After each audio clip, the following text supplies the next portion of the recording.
तो एक बार फिर से जय हिंद। आप सभी का सुभाष सर सिविक्स वाले चैनल में आप सभी का स्वागत है।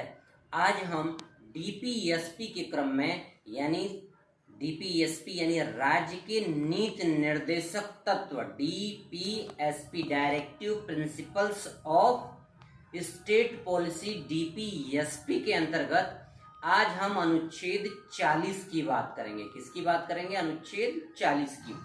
आखिरकार अनुच्छेद 40 क्या कहता है?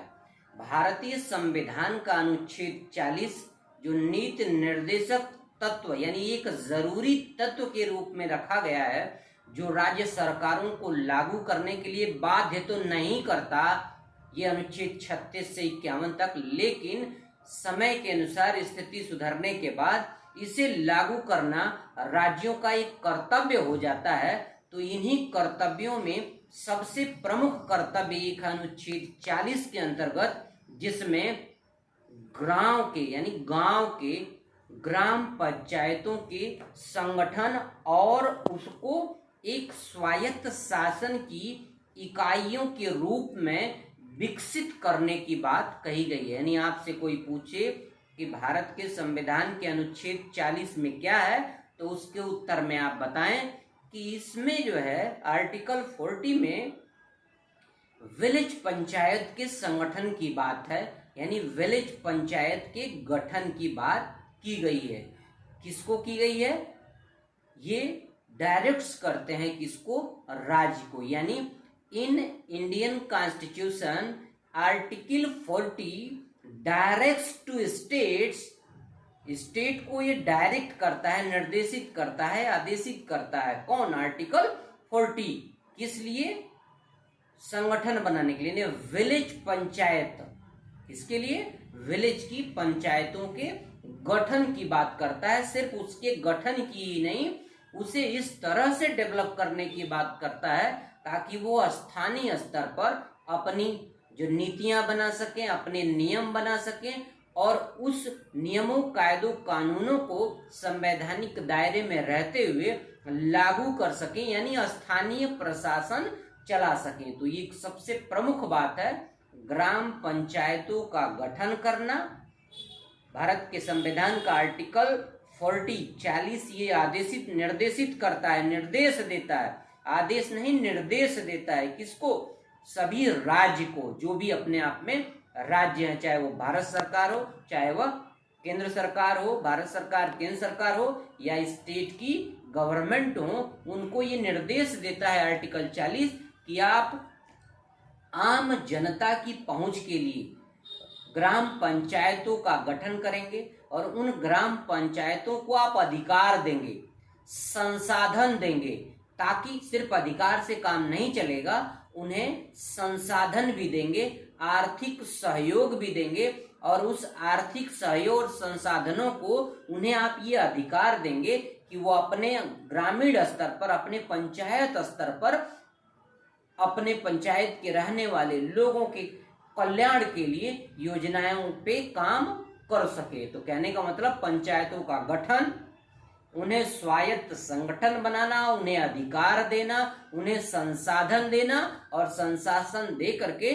उन्हें एक तरह से स्थानीय सरकार के रूप में विकसित करना। यानी यूं कह लें, ग्राम पंचायतों को हम लोकल गवर्नमेंट भी कहते हैं। ठीक है, यानी ये बात अनुच्छेद 40 में राज्य सरकारों को ये निर्देश दे दिया गया। कब? जब भारत का संविधान बना। यानी इस बात को ये जोड़ दिया गया कि जब आपकी स्थिति अच्छी होगी तो इस कर्तव्य को भी आपको ध्यान देना है, ये आपके लिए मौलिक है और इसे लागू करना आप सभी राज्य का कर्तव्य होगा कि ग्राम पंचायत स्तर का गठन किया जाए, ग्राम पंचायतों का गठन किया जाए, उन्हें सुविधाएं दी जाए, उन्हें अधिकार दिया जाए। अच्छा, ग्राम पंचायतों की बात निकली कहां से? हम आपको बताएं। गांधी जी ग्राम स्वराज की परिकल्पना किया करते थे। यानी गांधी जी का ऐसा मानना था कि हमारे देश की आत्मा कहाँ बसती है? गांव में बसती है। या यूं कहें, गांधी जी का ऐसा मानना था कि शहर तो ठीक है, लेकिन हमारे भारत देश की जो अधिकतम आबादी है वह गांवों में बसती है। तो गांवों के कल्याण के लिए ग्राम, सभी गांव यानी निचले स्तर पर, देश के सबसे निचले स्तर पर जहां हमारे गांव बसते हैं, उन गांवों को अधिक शक्तिशाली बनाया जाए। वहां पर एक शासन की व्यवस्था की जाए, एक पंचायत बनाई जाए जहां पे सरपंच या पंच या जब आज ग्राम प्रधान के रूप में जो जाने जाते हैं, ऐसी परिकल्पना गांधी जी ने बहुत पहले कर दी थी। और गांधी जी के परिकल्पना को जो संविधान सभा में उनके गांधीवादी विचारधाराओं को मानने वाले जो लोग थे, जैसे के एम मुंशी जी थे, हमने यहाँ लिख भी रखा, गांधीवादी विचारधारा को मानने वाले के एम मुंशी और एस एल सक्सेना जी थे। वो गांधी जी के विचारधारा से काफी प्रभावित थे और उन्होंने संविधान सभा में ये बहस भी करते थे कि ग्राम पंचायतों को बहुत अधिकार देना चाहिए, यानी निचले स्तर पर एक लोकल गवर्नमेंट का गठन हो और इन्हें बहुत अधिकार दिए जाएं, ऐसा ये कहते हैं। इसके विस्तार से हम आगे और चर्चा कर लेंगे। तो 1 मिनट फिर से सुन लें। अनुच्छेद आर्टिकल 40 ग्राम पंचायतों के गठन और उन्हें स्वायत्त इकाइयों के रूप में डेवलप करने की बात की जाती है। ये किसी भी राज्य को निर्देश दिया जाता है कि आने वाले समय में आपका कर्तव्य होगा, आप ग्राम पंचायत स्तर पर आप क्या करेंगे, ग्राम पंचायतों का गठन करेंगे और ग्राम पंचायतों को क्या करेंगे, आप अधिकार देंगे, समझ रहे हैं ना, और उन्हें संसाधन भी देंगे। इसके बाद में बहुत सारी बातें हुई। क्या क्या बातें हुई? फिर 73वां संविधान संशोधन हुआ और उससे पहले 1957 में सिफारिशें आई, बाद में 1959 में उस सिफारिशों पे काम भी हुए, लेकिन पूरी तरह से जो ग्राम पंचायत के अधिकार की बात, यानी पूरी तरह से राष्ट्रीय ग्राम पंचायत जो स्वराज योजना है, ये जो पूरे देश में जो लागू की गई 73वें संविधान संशोधन 1992 के द्वारा। हालांकि 1992 में ये बिल पारित कर दिया गया ग्राम पंचायतों के लिए, लेकिन ये लागू हुआ कब से? पूरे देश में 24 अप्रैल 1993 से। कब से लागू हुआ? 24 अप्रैल 1993 में। हम इन्हीं पूरे लेक्चर में ये चर्चा भी करेंगे। सबसे पहले राजस्थान, फिर दूसरे नंबर पर 1959 में आंध्र प्रदेश, फिर इसके बाद जब ये 73वां अमेंडमेंट हुआ संशोधन, तब उस समय पहला राज्य कौन था? एमपी, मध्य प्रदेश। इन सब बातों की चर्चा विस्तार से करेंगे। 1 मिनट ब्लैक बोर्ड पर। राज्य के नीति निर्देशक तत्व डीपीएसपी अनुच्छेद 36 से 51 तक की सीरीज में आज बारी है अनुच्छेद 40 की, आर्टिकल 40 की। मुख्य रूप से ग्राम पंचायतों के संगठन से संबंधित है। यानी आपसे पूछे अनुच्छेद 40 क्या है तो लिख बता देना। मुख्य रूप से आर्टिकल 40 ग्राम पंचायतों के संगठन से संबंधित है। आखिरकार इसमें मुख्य प्रावधान क्या है? अनुच्छेद 40 कहता है राज्य ग्राम पंचायतों का संगठन करने के लिए कदम उठाएगा। यानी राज्यों को यह निर्देश देता है आर्टिकल 40 कि आप ग्राम पंचायतों को संगठन करने के लिए कदम उठाएगा राज्य, प्रत्येक राज्य, और उनको ऐसी शक्तियां और अधिकार भी प्रदान, सिर्फ अधिकार ही नहीं, उन्हें शक्तियां भी और अधिकार भी प्रदान करेगा जो उन्हें स्वायत्त शासन की इकाइयों के रूप में कार्य करने के योग्य बनाने के लिए आवश्यक है। यानी ये पूरी बात यहाँ से इन्वर्टेड कामा में, यहाँ तक इन्वर्टेड कामा में जो है ये पूरा आप याद कर लेंगे। ये पूरा मुख्य प्रावधान इसने 3 लाइनों में हमने लिख दिया है आपके नोट्स बनाने के लिए। अनुच्छेद 40 के अनुसार राज्य ग्राम पंचायतों का संगठन करने के लिए कदम उठाएगा और उनको ऐसी शक्तियां और अधिकार प्रदान करेगा जो उन्हें स्वायत्त शासन की इकाइयों के रूप में कार्य करने के लिए योग्य बनाने के लिए आवश्यक हो। ये सारी बातें राज्यों को निर्देश दिया गया है। इसका मुख्य बिंदु क्या है? ग्राम स्वराज की जो परिकल्पना थी वो गांधीवाद की विचारधारा से प्रेरित थी। गांधी जी कहते थे कि भारत की आत्मा गांवों में बसती है, शहर ठीक है लेकिन अधिकतर आबादी गांवों में बसती है, इसलिए गांवों के कल्याण के लिए भी योजनाएं बनानी चाहिए, जिसको उन्होंने ग्राम स्वराज योजना बताया था। यानी इस ग्राम स्वराज योजना से प्रेरित होकर के ये आर्टिकल 40 ऐसा नीति निर्देशक तत्वों में शामिल किया गया था। स्थानीय शासन का आधार शुरू में डीपीएसपी पर, बाद में संवैधानिक। कहने का मतलब जो राज्य के नीति निर्देशक तत्व हैं आपको बताया गया, ये बाध्यकारी नहीं है राज्यों के लिए, लेकिन बाद में ये इतना इम्पोर्टेंट तत्व लगा कि बाद में इसे कानूनी दर्जा दे दिया गया, संवैधानिक दर्जा दे दिया गया। कब? 1992 में। कब दे दिया गया? 73वें संविधान संशोधन 1992 में सभी राज्यों को इस ग्राम स्वराज की व्यवस्था यानी ग्राम पंचायतों के संगठन की जो व्यवस्था है, त्रिस्तरीय पंचायती राज व्यवस्था, त्रिस्तरीय पंचायती राज व्यवस्था के तहत 1992 में ये बिल पास कर दिया गया संविधान संशोधन करके। इसलिए अब ये केवल स्वेच्छा पे नहीं था राज्यों के, अब इसे संवैधानिक दर्जा दे दिया गया, तो सभी राज्यों को लागू इसे करना पड़ा और लागू किया भी। एक एक करके चर्चा करेंगे। 73वां संविधान संशोधन 1940 के उद्देश्यों को पूरा करने के लिए ये अधिनियम पारित किया गया, जिसके तहत संविधान के भाग 9 और 11वीं अनुसूची में जोड़ दिया गया इसे, और पंचायती राज व्यवस्था को पूरे देश में कानूनी और संवैधानिक रूप से अनिवार्य बना दिया गया। कब? 1992 में 73वां संविधान संशोधन, और यहाँ देखे भाग 9 में जोड़ा गया, एक नई अनुसूची 11वीं अनुसूची जोड़ दी गई। समझ रहे हैं ना? इस तरह से पूरे देश में ये संविधान कानून जो है अनिवार्य कर दिया गया, संविधान के तहत संवैधानिक कानूनी रूप दे दिया गया। पहले तो ये नीति निर्देशक तत्व था, लेकिन अब ये कानूनी अधिकार है, संवैधानिक अधिकार है, ये पूरे देश में सभी राज्यों को लागू करने के लिए ऐसा कन्वर्ट कर दिया गया। महत्वपूर्ण अनूठी विषय शासन का विकेंद्रीकरण। इससे क्या होगा? शासन ऊपर केवल केंद्र सरकार ही और राज्य या सीएम के पास ही नहीं रहेगा, निचले स्तर तक वो व्यवस्था का बंटवारा होगा, जिससे आसानी से शासन लोकल स्तर पर हो सकता है। ये है अदालती बाध्यता, संवैधानिक दायित्व का सफर। आइए एक एक चर्चा करते हैं। सबसे पहले गांधीवादी विचारधारा पे चर्चा करते हैं।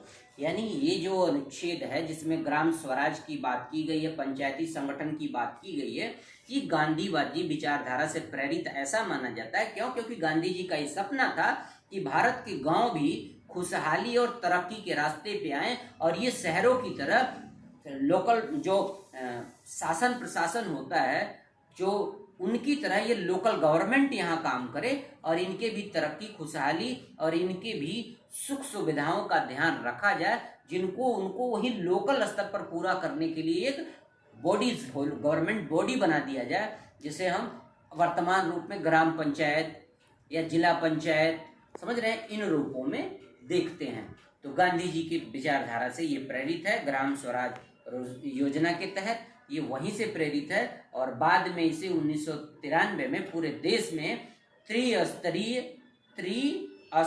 पंचायती राज व्यवस्था के नाम से, त्रिस्तरीय पंचायती राज व्यवस्था के नाम से पूरे देश में लागू कर दिया गया। अब देखिए, उससे पहले यहां देखिए एक ऐतिहासिक बदलाव हुआ। बलवंत राय मेहता समिति 1957, यानी बलवंत राय मेहता कमेटी ने 1957 में ये सुझाव दिया, रिसर्च करके पूरे देश के गांवों का, कि गांवों को अधिक सुविधा और अधिक स्वायत्ता देने की जरूरत है, ताकि निचले स्तर तक विकास को गति मिल सके, बल मिल सके, यानी गांवों का भी कल्याण हो सके। क्यों कल्याण शब्द हम क्यों कह रहे? क्योंकि लोक कल्याणकारी राज्य की परिकल्पना ही डीपीएसपी के मूल में है। तो इस मूल को फलीभूत करने के लिए बलवंत राय मेहता समिति 1957 में उन्होंने सिफारिश कर दी, किसकी? पंचायतों के गठन की। और सबसे पहली बार इस बात को मानते हुए, बलवंत राय मेहता समिति की बातों को मानते हुए, सबसे पहले जो 1957 में बलवंत राय मेहता कमेटी ने सिफारिश की थी, उसके 2 साल बाद तत्कालीन प्रधानमंत्री पंडित जवाहरलाल नेहरू जी ने, तत्कालीन भारत के प्रधानमंत्री पंडित जवाहरलाल नेहरू जी ने क्या किया? क्योंकि ये गांधी जी के विचारों से प्रेरित थी, गांधी जी की ऐसी मंशा थी, तो 1959 में गांधी जयंती पर, ध्यान रखना, 1959 में गांधी जयंती यानी 2 अक्टूबर 1959 को प्रधानमंत्री पंडित जवाहरलाल नेहरू ने सबसे पहली बार घोषणा की।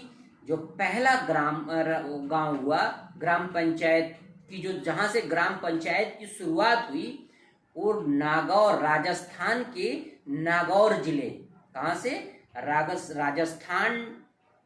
राजस्थान जिला नागौर, 2 अक्टूबर 1959। कोई पूछे सबसे पहली ग्राम पंचायत कब बनी तो बताना 2 अक्टूबर गांधी जयंती पर सन 1959 में पंडित जवाहरलाल नेहरू जी के उद्घाटन किया।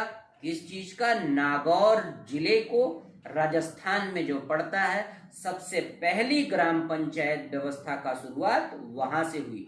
जैसे ही 2 अक्टूबर 1959 को पहली ग्राम पंचायत का गठन हुआ नागौर जिले में, राजस्थान के, उसके 9 दिन बाद ही, ध्यान रखना, 9 दिन बाद ही। क्यों? क्योंकि प्रत्येक राज्यों को ऐसा निर्देश था, किसमें, डीपीएसपी में, कि यह लोक कल्याणकारी विलेज के लिए पंचायतों का संगठन करना होगा। गांव के रहने वाले लोगों के कल्याण के लिए, सामाजिक आर्थिक उत्थान के लिए, इन सब के लिए आपको क्या, सामाजिक, आर्थिक और राजनैतिक उत्थान के लिए ग्रामीण स्तर पर पंचायतों के गठन की जो बात थी, ठीक 9 दिन बाद यानी 11 अक्टूबर, समझिए 2 अक्टूबर 1959 राजस्थान का नागौर जिला, और 9 दिन बाद 11 अक्टूबर 1959 को आंध्र प्रदेश पंचायती व्यवस्था को लागू करने वाला दूसरा राज्य।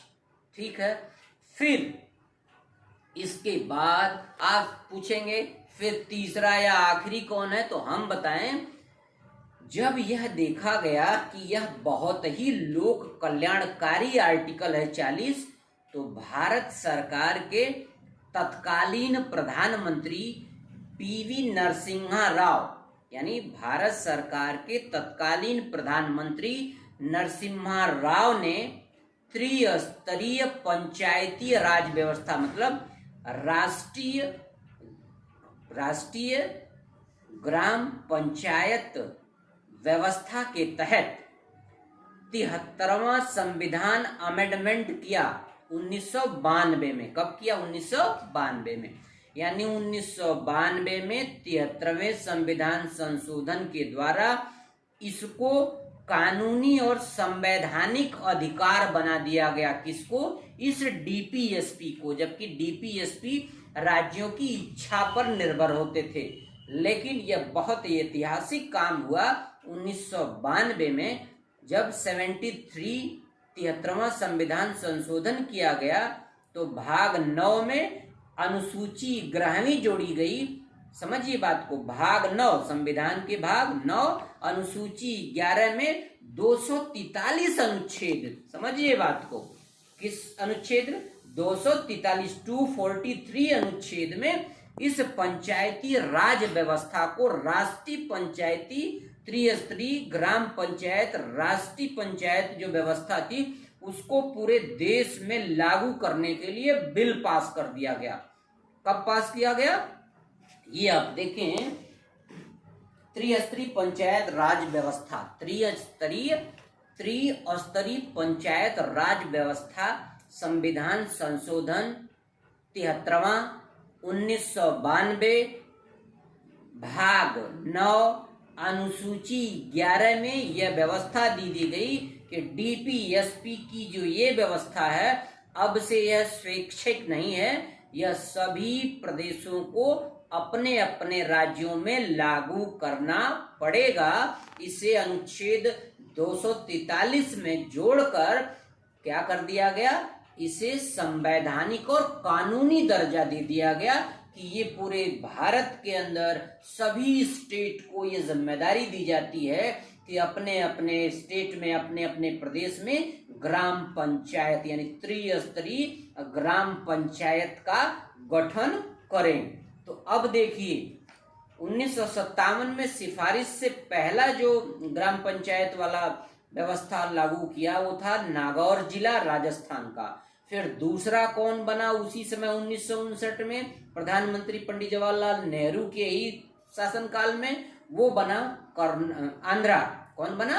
आंध्र प्रदेश, 11 अक्टूबर 1959 को। अब ये प्रश्न पूछा जाए आपसे कि ये बताइए 73वां संविधान संशोधन के बाद देश का पहला राज्य कौन सा है जो अपने यहाँ त्रिस्तरीय पंचायती राज व्यवस्था को लागू किया?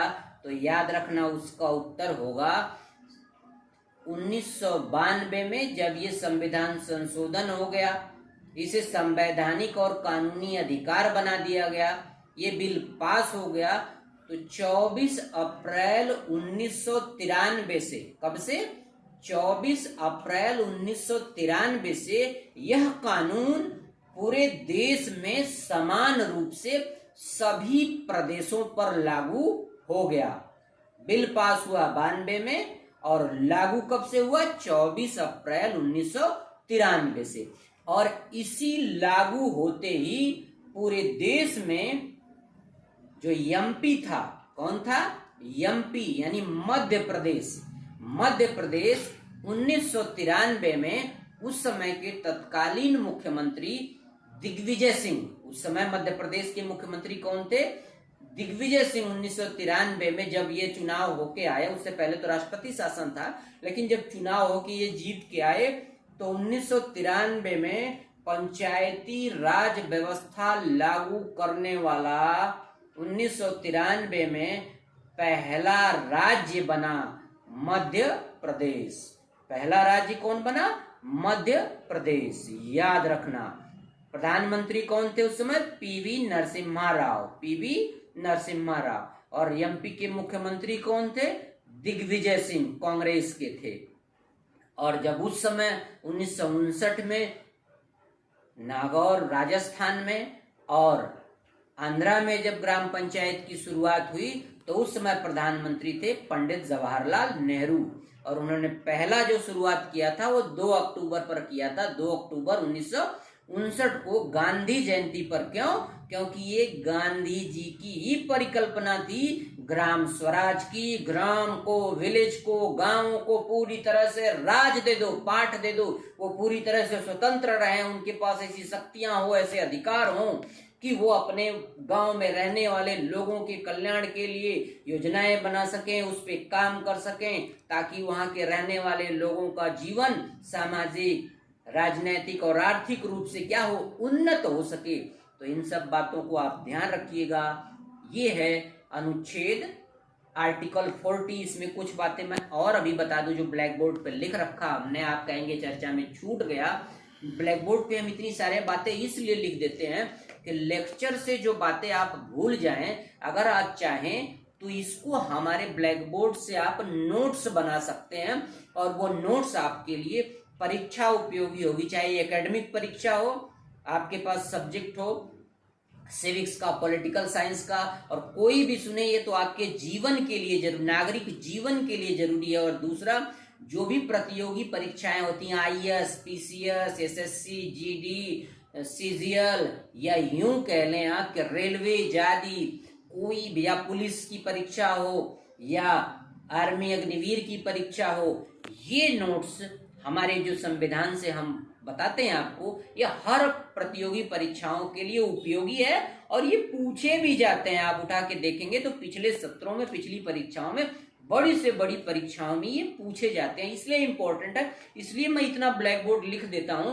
ताकि आप इससे अपना नोट्स भी बना सकें। और नोट्स अगर नहीं बनाते हैं तो हमारा लेक्चर आप 1 बार, 2 बार, 3 बार सुने, सारा टॉपिक आपको यूं चुटकियों में तैयार हो जाएगा। आइए ब्लैक बोर्ड की कुछ चीजें और चर्चा कर लेते हैं। स्थानीय शासन को ज्यादा से ज्यादा अधिकार मिले।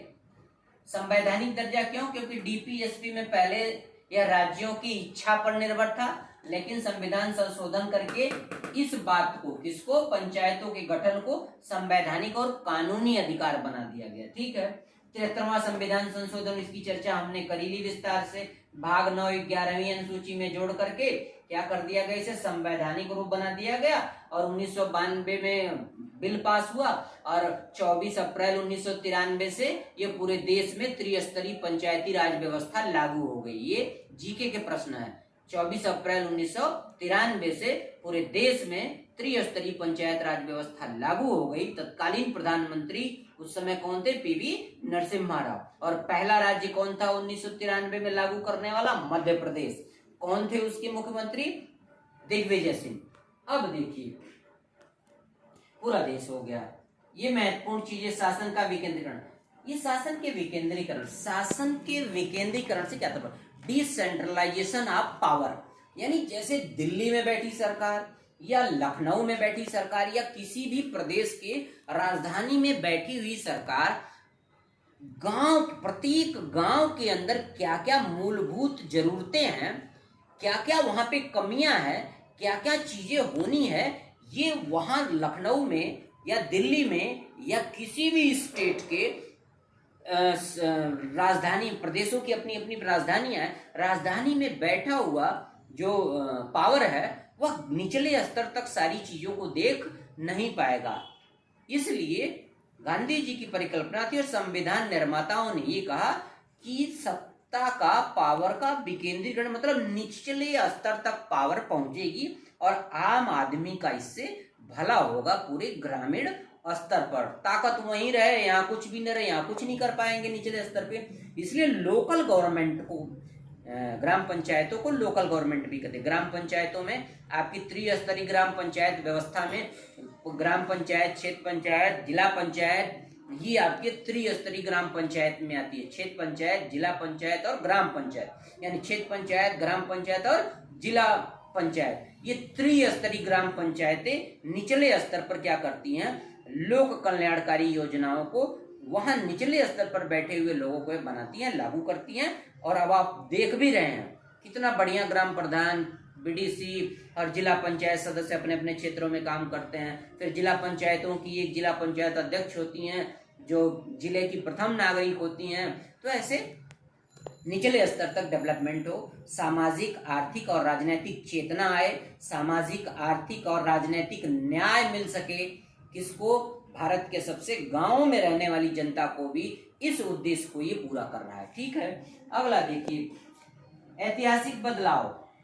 सबसे मेन बदलाव कहां से हुआ, यही बलवंत राय मेहता की समिति 1957 में जो सिफारिशें की, तो ऐसा महसूस किया गया कि भाई ये किसी राज्य की इच्छा पर निर्भर इसे मत छोड़ो, अब इसे यहाँ से संविधान में जोड़ो ताकि प्रत्येक राज्य को ये संवैधानिक और कानूनी जिम्मेदारी दे दी जाए कि आपको ग्राम पंचायतों का गठन होना ही है। और उसके अनुरूप हुआ भी 1993 में 24 अप्रैल को।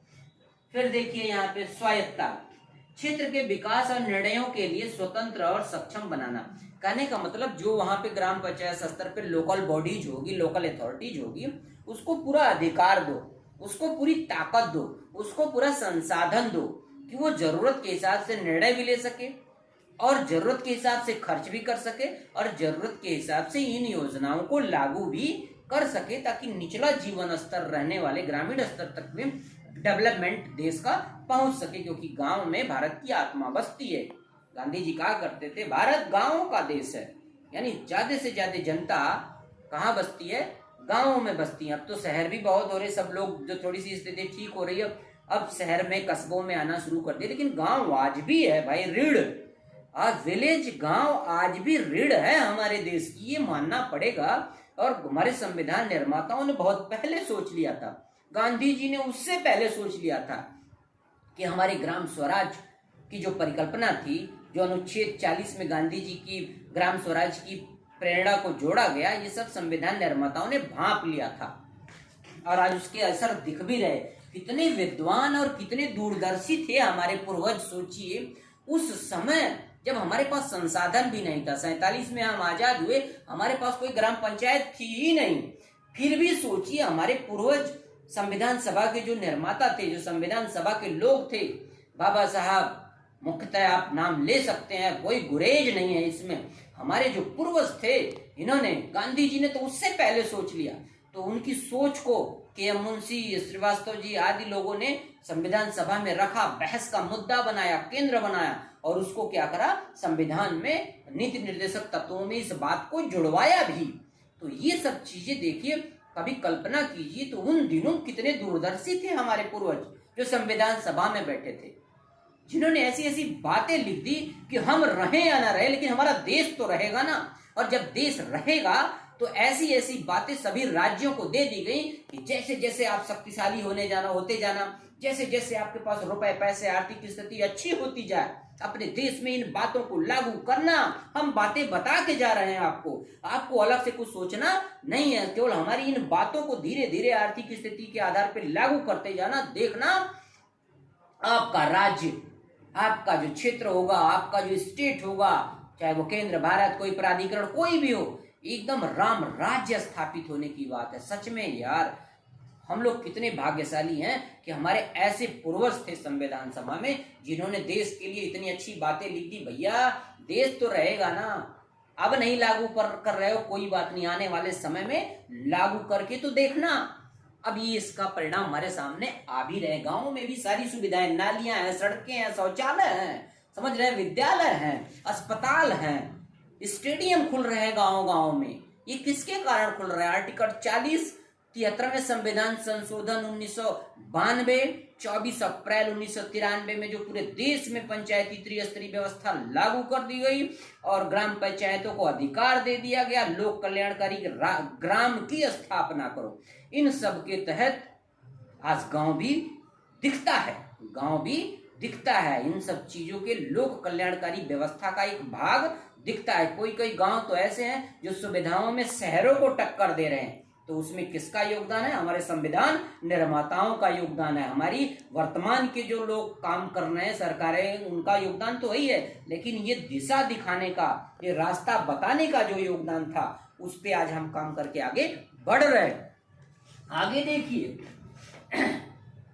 स्वायत्ता की बात हमने कर ली। संविधान सभा की बहस, डॉक्टर बी.आर. अंबेडकर, के.एम. मुंशी और एस.एल. सक्सेना। देखो, गांधी जी की प्रेरणा थी, सबको पता चल गया। गांधीवादी थे के.एम. मुंशी, एस.एल. सक्सेना। ये संविधान सभा की बहसों में गांधी जी की विचार से प्रेरित थे। गांधी जी की जो विचारधारा थी कि गांवों को पूरा सुविधा, छूट, शक्ति और साधन मिले, ताकत मिले, अधिकार मिले, इस बात की बहस कर लेते थे लोग। क्यों? क्योंकि उन दिनों की जो स्थितियां थी हमारे देश में थोड़ी सी विषम थी। गांव में कुछ ऐसी भी चीजें थी जो उस समय सबके लिए, सबके हित में नहीं थी। तो इस बात से डॉक्टर बी.आर. अंबेडकर डरा करते थे कि यार गांव में जिसकी लाठी उसकी भैंस की बात चलती है। उन दिनों था भी ऐसा, हम पुरानी बातों पे नहीं जाना चाहते। तो डॉक्टर अंबेडकर क्या करते थे? इन सबसे डरते थे कि अगर गांवों को अधिक पावर या अधिकार मिलेगा तो हो सकता है इनका जो कमजोर वर्ग है, इनका शोषण ग्रामीण स्तर तक और भी हो सके। लेकिन अंत में जब आपस में चर्चा परिचर्चा हुई के.एल. मुंशी और श्रीवास्तव जी और डॉक्टर अंबेडकर की संविधान सभा में, तो दोनों के विचारों से एक जो रिजल्ट निकल के आया कि हाँ ठीक है, डॉक्टर अंबेडकर, क्योंकि भाई शिल्पकार वही थे, ड्राफ्टिंग उन्हीं को करनी थी, तो डॉक्टर अंबेडकर ने भी माना कि हाँ गांधी जी की जो ये परिकल्पना है और जो के.एम. मुंशी और एस.एल. श्रीवास्तव जी की जो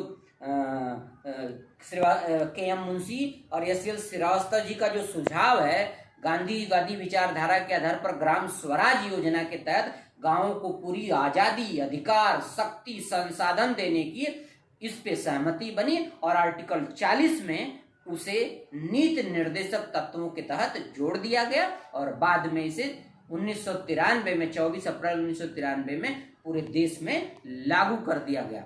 ठीक है, त्रिस्तरीय पंचायती राज व्यवस्था पूरे देश में लागू है। ठीक है, एक दो पॉइंट नीचे और है, इसे भी चर्चा कर लें। शायद हमने पहली ग्राम पंचायत नागौर जिला राजस्थान की, जूम करके नीचे दिखाना। तो आपसे कोई पूछे कि पहली ग्राम पंचायत का गठन कब हुआ तो बताना नागौर जिला राजस्थान में 2 अक्टूबर 1959 को तत्कालीन प्रधानमंत्री पंडित जवाहरलाल नेहरू ने गांधी जयंती पर इसको नागौर जिले के राजस्थान में ग्राम पंचायत का गठन हुआ और इसको क्या करी इन्होंने, इसका उद्घाटन किया। और फिर 2 दिन बाद हमने शायद हाँ लिखा है, आंध्र प्रदेश 11 अक्टूबर 1959 को त्रिस्तरीय पंचायत राज व्यवस्था के तहत 1959 को दूसरा राज्य बना। कौन? आंध्र प्रदेश। ये दोनों किसकी सिफारिश पे हुए? इनकी सिफारिश पे हुए। किनकी? यहाँ देख लीजिए, हमने लिख रखा है यहाँ पे, बलवंत राय मेहता समिति की जो 1957 में सिफारिश थी, उसको नेहरू जी ने शुरुआत करी मान करके 2 अक्टूबर 1959 को। पहला उद्घाटन ग्राम पंचायत का नागौर जिले राजस्थान की, और दूसरा उद्घाटन करा राज्य में आंध्र प्रदेश 11 अक्टूबर 1959 को। आंध्र प्रदेश ने यह घोषणा करी कि हम भी ग्राम पंचायत व्यवस्था लागू करेंगे। फिर दो बातें जो हमने नहीं लिखी उसे लास्ट में सुन ले, फिर लेक्चर का एंड करते हैं। 73वां संविधान संशोधन करके ये कह दिया गया राज्यों को कि यह आपकी इच्छा पर निर्भर नहीं करेगा। अब 73वां संविधान संशोधन 1992 भाग 9 अनुसूची 11 और अनुच्छेद 243 243 याद रखना। 73वां संविधान संशोधन 1992, 73वां संविधान संशोधन 1992 भाग 9 में अनुसूची 11 और अनुच्छेद 243 के तहत इसे क्या कर दिया गया? कानूनी और संवैधानिक दर्जा प्राप्त कर दिया, संवैधानिक बना दिया गया। किसको? इस आर्टिकल 40 को। अब 24 अप्रैल 1993 से पूरे देश में पीवी नरसिम्हा राव जी ने क्या करा? पूरे देश को त्रिस्तरीय पंचायत राज व्यवस्था लागू करने की घोषणा कर दी, क्योंकि लागू हो गया 92 में। तो जब बिल पास आ गया तो 93 में 24 अप्रैल 1993 से पूरे देश में ये पंचायती राज व्यवस्था लागू कर दी गई। इसीलिए आप देखें, प्रत्येक वर्ष 24 अप्रैल को राष्ट्रीय पंचायती राज दिवस के रूप में मनाते हैं। फिर से सुनना, 24 अप्रैल को राष्ट्रीय पंचायती राज दिवस के रूप में इसलिए मनाते हैं कि 24 अप्रैल 1993 से यह व्यवस्था पूरे देश में लागू कर दी गई थी। और जब ये व्यवस्था लागू कर दी गई तो एमपी पहला, मध्य प्रदेश पहला राज्य बना। उस समय के प्रधानमंत्री थे कौन? पीवी नरसिम्हा राव। और एमपी के मुख्यमंत्री, राष्ट्रपति शासन के बाद चुनाव हुआ था 1993 में। 1993 में कांग्रेस के मुख्यमंत्री बने दिग्विजय सिंह, और दिग्विजय सिंह ने अपने मुख्यमंत्रित्व काल में सबसे पहले राज्य की घोषणा करी। किसको? एमपी की, कि हम अपने पूरे मध्य प्रदेश में त्रिस्तरीय पंचायती राज व्यवस्था लागू करते हैं एज ए मुख्यमंत्री। तो पहला राज्य बना, ठीक है, घोषणा के बाद, यानी पूरी त्रिस्तरीय पंचायत राज व्यवस्था लागू करने के बाद। तो इस तरह से आर्टिकल 40 का मूल उद्देश्य क्या है? ग्राम पंचायतों का गठन, संगठन, स्वायत्ता, शासन शक्ति देना। और आज के लेक्चर में इतना ही। अगले लेक्चर में हम बात करेंगे आर्टिकल 41 की। तब तक के लिए इजाजत दीजिए। चैनल को लाइक, सब्सक्राइब, बेल आइकन दबाइए, कमेंट कीजिए। आपका एक कमेंट हमारे लिए टॉनिक का काम करेगा, हमारे लिए दिशा निर्देश, यानी हमें क्या करेगा? पावर देगा कि या सुझाव हो तो कमेंट करिए। और अगर फेसबुक पर हैं तो फॉलो कीजिए, लाइक करिए, शेयर करिए। और आज के लेक्चर में इतना ही। जय हिंद, जय भारत।